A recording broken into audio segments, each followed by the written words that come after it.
और आज पीएम मोदी का ये दौरा होने वाला है, इसको लेकर बड़ी तैयारियां हैं। लेकिन आपको बताएं, पीएम मोदी के इस दौरे को लेकर जिस तरह से तैयारियां की गई हैं, रो सर्विस शुरू आज पीएम मोदी करेंगे, इसका उद्घाटन करेंगे।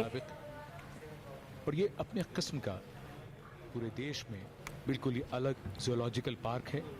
1583 करोड़ की सौगात यहाँ बनारस वासियों को पीएम मोदी देने वाले हैं। रुद्राक्ष कन्वेंशन सेंटर की भी आज शुरुआत करेंगे।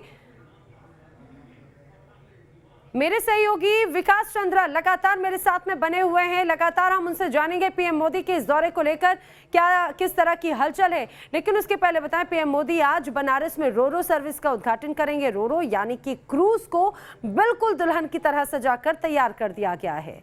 क्रूज से हमारे सहयोगी विकास चंद्रा की एक रिपोर्ट दिखाते हैं। प्रधानमंत्री नरेंद्र मोदी अपने संसदीय क्षेत्र बनारस आ रहे हैं।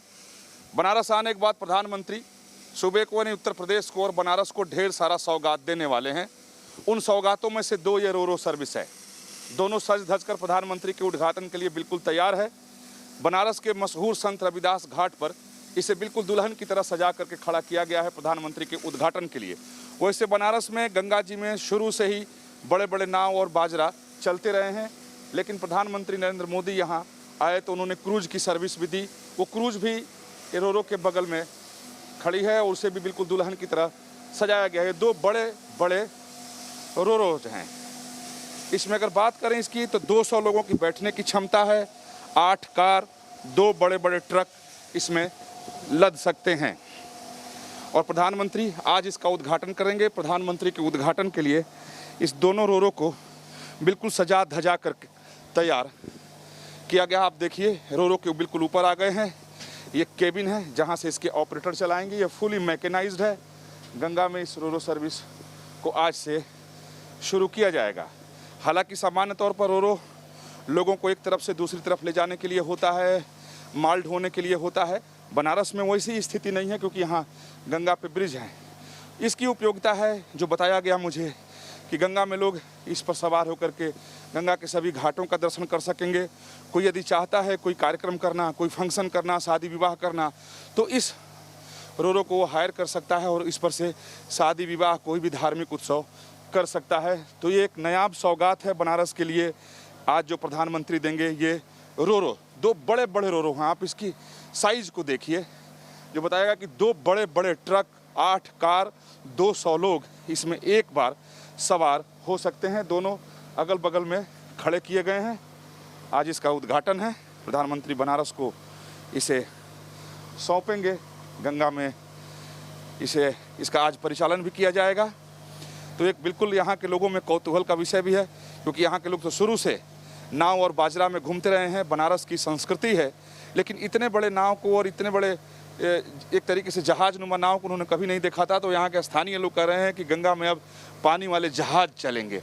वाकई ये जहाज की तरह है भी। ठीक इसके बगल में जो प्रधानमंत्री मोदी ने जो क्रूज सर्विस यहाँ शुरू कराई थी उसे भी सजा धजा करके खड़ा किया गया है। ठीक बगल में जो 2 चलती है सर्विस, वो दोनों बगल में ही है।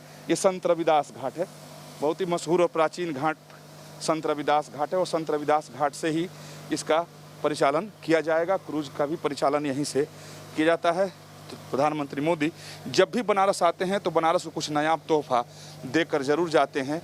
इस बार ढेर सारा सौगात है उनकी पोटली में। उस पोटली में से एक ये भी है। 2 रो। वीडियो सुभाष चंद्र के साथ विकास चंद्र, न्यूज नेशन, बनारस। और विकास चंद्रा खुद इस समय मेरे साथ में जुड़े हैं। उनकी रिपोर्ट तो आपने देख ली। विकास, जैसा आपने कहा कि पीएम मोदी जब बनारस आते हैं बनारस वासियों को बहुत कुछ देकर जाते हैं। रो सर्विस हुई या फिर रुद्राक्ष कन्वेंशन सेंटर हुआ, इसके अलावा और कई ऐसी योजनाएं हैं जिसमें पीएम मोदी सौगात देने वाले हैं।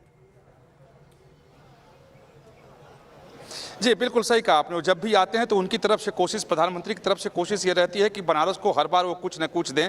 और इस बार वो 225 दिनों के बाद आ रहे हैं, कोरोना संकट की वजह से नहीं आए। तो यहाँ के लोगों में इस बात की चर्चा बहुत है कि आखिर प्रधानमंत्री आ क्यों नहीं रहे हैं। तो लगभग 8 महीने बाद आ रहे हैं। तो ढेर सारा सौगात उनकी झोली में है जो बनारस को देंगे, उत्तर प्रदेश को देंगे। 1500 करोड़ से ज़्यादा का सौगात है और ये सभा स्थल से सबका उद्घाटन करेंगे और शिलान्यास करेंगे।